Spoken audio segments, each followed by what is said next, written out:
Hi dears, welcome back. ഇന്ന് നമുക്ക് തയ്യാറാക്കിയെടുക്കാൻ പോകുന്നത് തലശ്ശേരി സ്പെഷ്യൽ ആയിട്ടുള്ള തേങ്ങാമുറി സ്നാക്കാണ്. അപ്പോൾ ഇത് തലശ്ശേരി മാത്രമല്ല, ഇപ്പോൾ എല്ലായിടത്തും ഇത് തയ്യാറാക്കിയെടുക്കാറുണ്ട്. ഇത് കാണുമ്പോൾ അതിൻ്റെ ഷേപ്പൊക്കെ കാണുമ്പോൾ ഒരു തേങ്ങാമുറിയുടെ ഒരു ഷേപ്പാണ്. അതുകൊണ്ടാണ് ഇതിന് ആ ഒരു പേര് കിട്ടിയിട്ടുള്ളത്. നല്ല ടേസ്റ്റി ആയിട്ടുള്ള ഈ സ്നാക്ക് എങ്ങനെ ഉണ്ടാക്കിയെടുക്കുന്നത് നോക്കാം. അപ്പോൾ അതിന് മുമ്പായിട്ട് എൻ്റെ ചാനൽ സബ്സ്ക്രൈബ് ചെയ്യാതെ നിങ്ങൾ കാണുന്നെങ്കിൽ വീഡിയോയുടെ തൊട്ട് താഴെയുള്ള റെഡ് സബ്സ്ക്രൈബ് ബട്ടൺ ഒന്ന് ക്ലിക്ക് ചെയ്തേക്കണേ പ്ലീസ്. അത് ക്ലിക്ക് ചെയ്യുന്ന സമയത്തിന് തൊട്ടടുത്ത് കുഞ്ഞ് ബെല്ലൈക്കണും കൂടെ വരുന്നില്ലേ, അതും കൂടെ പ്രസ് ചെയ്യുക. അപ്പോൾ അതിൽ 3 ഓപ്ഷൻസ് ഉണ്ടാവും. ഏറ്റവും മേലെയുള്ള ഓൾ എന്ന ഓപ്ഷൻ പ്രത്യേകം സെലക്ട് ചെയ്യാനായിട്ട് ശ്രദ്ധിക്കുക. എങ്കിൽ മാത്രമേ ഞാൻ വീഡിയോ ഇടുന്ന സമയത്ത് നിങ്ങൾക്ക് വീഡിയോയുടെ നോട്ടിഫിക്കേഷൻ വരുള്ളൂ കേട്ടോ. അപ്പോൾ നമുക്ക് ഇതെങ്ങനെ തയ്യാറാക്കിയെടുക്കുന്നത് നോക്കാം. ആദ്യം തന്നെ ഒരു പാൻ വെച്ചിട്ട് അതിലേക്കൊരു 2 ടേബിൾ സ്പൂൺ ഓയിൽ ഒഴിച്ച് ചൂടാവാനായിട്ട് വെക്കും. ഏത് ഓയിലും യൂസ് ചെയ്യാം. ഞാനിപ്പോൾ വെളിച്ചെണ്ണയാണ് യൂസ് ചെയ്തിട്ടുള്ളത്. അപ്പോൾ അത് നന്നായിട്ടൊന്ന് ചൂടായിട്ട് വരുന്ന സമയത്ത് നമുക്കതിലേക്ക് ഞാനിപ്പോൾ 1 ടീസ്പൂൺ ഇഞ്ചി ചെറുതായിട്ട് കട്ട് ചെയ്തതാണ്, അത് ആ ഓയിലിലേക്ക് ഇട്ട് കൊടുക്കുക. അപ്പോൾ അതുപോലെ തന്നെ 1 ടീസ്പൂൺ വെളുത്തുള്ളി ചതച്ചതും ചേർത്ത് കൊടുത്തിട്ട് നന്നായിട്ടൊന്ന് വഴറ്റിയെടുക്കുക. അതിൻ്റെ പച്ചമുളകൊന്ന് പോകുന്ന വരെ വഴറ്റിയെടുത്ത ശേഷം അതിലേക്ക് 1 പച്ചമുളക് ഇതുപോലെ വട്ടത്തിൽ അരിഞ്ഞതും കൂടി ചേർത്തിട്ട് ഒന്ന് വഴറ്റിയെടുക്കുക. പിന്നെ അതിലേക്ക് സവാള ചെറുതായിട്ട് കൊത്തി അരിഞ്ഞതാണ്, അതും കൂടെ ചേർത്തിട്ട് വഴറ്റിയെടുക്കുക. പിന്നെ അതിലേക്ക് ആവശ്യമായിട്ടുള്ള ഉപ്പ് ചേർത്ത് കൊടുക്കുക. എന്നാൽ പെട്ടെന്ന് സവാള വഴന്ന് കിട്ടുകയും ചെയ്യും. അപ്പോൾ പെട്ടെന്ന് തന്നെ വഴന്ന് കിട്ടാൻ വേണ്ടിയിട്ട് ഉപ്പ് കൂടെ ചേർത്തിട്ട് നന്നായിട്ടൊന്ന് വഴറ്റിയെടുക്കണം.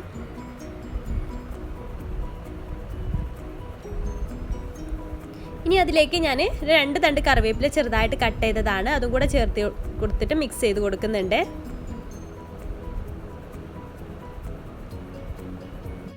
പിന്നെ അതിലേക്കൊരു 1/4 ടീസ്പൂണ് മഞ്ഞൾപ്പൊടി ചേർത്ത് കൊടുക്കുക. പിന്നെ ഒരു 1/4 ടീസ്പൂണ് ഗരം മസാല ചേർത്ത് കൊടുക്കുന്നുണ്ട്. അതെല്ലാം കൂടിയിട്ട് നന്നായിട്ട് മിക്സ് ചെയ്ത് കൊടുക്കണം. പിന്നെ നമുക്കിതിലേക്കൊരു 1/4 ടീസ്പൂൺ കുരുമുളക് പൊടി കൂടി ചേർത്ത് കൊടുക്കാം. എന്നിട്ട് എല്ലാം കൂടി നന്നായിട്ട് മിക്സ് ചെയ്തെടുക്കുക. നമുക്ക് വേണമെന്നുണ്ടെങ്കിൽ ഇതിൻ്റെ ഫില്ലിങ് തേങ്ങാ ചമ്മന്തി ഉണ്ടാക്കിയിട്ടൊക്കെ തയ്യാറാക്കിയെടുക്കാം കേട്ടോ. പക്ഷേ ഇതായിരിക്കും കൂടുതൽ ടേസ്റ്റി ആവുക. പിന്നെ ഞാൻ ഏകദേശം 50 ഗ്രാം ചിക്കന് ഉപ്പും മുളക് പൊടിയും മഞ്ഞൾപ്പൊടിയും ഇട്ടിട്ട് വേവിച്ചെടുത്തിട്ട് ഇതുപോലെ പിച്ചിയിട്ട് ഇട്ട് കൊടുത്തിട്ടുണ്ട്. ഏകദേശം 50 ഗ്രാം വരും. അപ്പോൾ അതും കൂടി ഇതിലേക്ക് ചേർത്തിട്ട് നന്നായിട്ട് തന്നെ മിക്സ് ചെയ്ത് കൊടുക്കുക. പിന്നെ ഉപ്പ് കുറവാന്ന് തോന്നിയപ്പോൾ കുറച്ചുകൂടെ ഉപ്പ് ചേർത്ത് കൊടുത്തിട്ടുണ്ട്. അപ്പോൾ ഉപ്പൊക്കെ നോക്കിയിട്ട് ചേർത്ത് കൊടുക്കുക. പിന്നെ നമുക്കതിലേക്ക് ലാസ്റ്റായിട്ട് കുറച്ച് മല്ലിയില കൂടെ ചേർത്ത് കൊടുക്കണം. നമ്മുടെ ടേസ്റ്റിനനുസരിച്ച് മല്ലിയില ചേർത്ത് കൊടുക്കുക. ചെറുതായിട്ട് കട്ട് ചെയ്തതാണ് കേട്ടോ. പിന്നെ ലാസ്റ്റ് ചേർത്ത് കൊടുക്കേണ്ടത് ഉരുളക്കിഴങ്ങാണ്. ഞാൻ അത്യാവശ്യം വലിയൊരു ഉരുളക്കിഴങ്ങാണ് എടുത്തിട്ടുണ്ടായിരുന്നത്. അത്യാവശ്യം വലുത് തന്നെ ആയിരുന്നു കേട്ടോ. അപ്പോൾ ചെറുതാണെന്നുണ്ടെങ്കിൽ 2 എണ്ണം വരെ എടുക്കാം. അത് നന്നായിട്ട് വേവിച്ച് ഉടച്ചിട്ട് ഇതിലേക്ക് ചേർത്ത് കൊടുക്കുകയാണ് ചെയ്യുന്നത്. എന്നിട്ട് നന്നായിട്ടൊന്ന് മിക്സ് ചെയ്ത് കൊടുക്കുക. അപ്പോൾ ഞാൻ കുക്കറിലാണ് ഇത് വേവിച്ചെടുത്തത്. 2 വിസിൽ വരുന്നവരെ വേവിച്ചെടുത്തിട്ട് പ്രഷർ പോയതിന് ശേഷം തൊലിയൊക്കെ കളഞ്ഞിട്ടാണ് എടുത്തിട്ടുള്ളത്. അത് തണുക്കാനായിട്ട് മാറ്റി വെച്ചതിന് ശേഷം ഒന്ന് തണുത്ത ശേഷം ജസ്റ്റ് ഒന്ന് എല്ലാ ഭാഗവും ഒന്ന് ഉടച്ചു കൊടുക്കുക. ഉരുളക്കിഴങ്ങൊക്കെ കട്ടയുണ്ടെങ്കിൽ അതൊക്കെ ഒന്ന് ഉടയാൻ വേണ്ടിയിട്ടാണ്. അപ്പോൾ ഒന്നിങ്ങനെ കുഴച്ചെടുത്താൽ മതി. ഒന്ന് മാറ്റി വെക്കാം. പിന്നെ മിക്സിയുടെ ഒരു ചെറിയ ജാറെടുത്തിട്ട് അതിലേക്ക് 1 മുട്ട ചേർത്ത് കൊടുക്കുന്നുണ്ട്. പിന്നെ അതിലേക്ക് കോൺഫ്ലവർ 1 ടീസ്പൂൺ കോൺഫ്ലവർ കൂടി ചേർക്കുന്നുണ്ട്. അപ്പോൾ കോൺഫ്ലവർ ചേർക്കുന്നത് കുറച്ചൊരു തിക്നെസ് കിട്ടാൻ വേണ്ടിയിട്ടാണ് കേട്ടോ. അപ്പോൾ അത് നന്നായിട്ടൊന്ന് അടിച്ചെടുത്തതിന് ശേഷം ഒരു ബൗളിലേക്ക് മാറ്റി വെക്കുക. പിന്നെ നമുക്ക് വേണ്ടത് 1 ടേബിൾ സ്പൂൺ മൈദപ്പൊടി വേണം. അതുപോലെ തന്നെ മുട്ടയുടെ മിക്സും. പിന്നെ 4 മുട്ടയാണ് ഞാനിവിടെ എടുക്കുന്നത്. ഇത് 4 മുട്ടയിലേക്ക് കറക്റ്റ് ആയിരിക്കും കേട്ടോ. പുഴുങ്ങി വെച്ച മുട്ടയാണ്. പിന്നെ കുറച്ച് ബ്രെഡ് ക്രംസും ആണ് നമുക്ക് വേണ്ടത്. അപ്പോൾ 4 മുട്ട ആദ്യം തന്നെ പുഴുങ്ങി വെക്കണം. ഇനി ഈ മുട്ട നമുക്ക് ആദ്യം തന്നെ ആ മൈദ എടുത്ത് വെച്ചില്ലേ, ആ മൈദയിലേക്ക് ഒന്ന് കവർ ചെയ്തെടുക്കാം. മൈദ തന്നെ വേണമെന്നില്ല, ഗോതമ്പ് പൊടി ആയാലും കുഴപ്പമില്ല. അപ്പോൾ അതങ്ങനെ ചെയ്യുന്നത് എന്തിനാന്ന് വെച്ചാൽ നമ്മൾ ഈ ഉരുളക്കിഴങ്ങിൻ്റെ ആ മസാല ഉണ്ടല്ലോ, അത് അതിലേക്ക് പിടിച്ച് കിട്ടാൻ വേണ്ടിയിട്ടാണ്. നമ്മൾ നേരിട്ട് മുട്ടയിൽ ഇതാക്കുമ്പോൾ അത് വഴുതി പോവും. അപ്പോൾ ഇങ്ങനെ ആകുമ്പോൾ വഴുതി പോവില്ല. എന്നിട്ട് ആ ഒരു മസാല പൊട്ടാറ്റോ മസാല എല്ലാ ഭാഗത്തേക്കും ഒന്ന് കവർ ചെയ്തെടുക്കുക. അത്യാവശ്യം ഇതൊന്ന് മുഴുവൻ തിന്നുമ്പോൾ തന്നെ വയറ് നിറയും. അപ്പോൾ അത്യാവശ്യം മസാല ഒരു മുട്ടയിലേക്ക് തന്നെ വേണ്ടി വരും. അതായത് 4 എണ്ണത്തിനുള്ള അളവേ ഉണ്ടാവുള്ളൂ എന്ന് ഞാൻ പറയാൻ കാരണം. അത് നന്നായിട്ടൊന്ന് ഷേപ്പ് ചെയ്തെടുക്കാം. ഇതുപോലെ എല്ലാം ഷേപ്പ് ചെയ്തെടുക്കാം.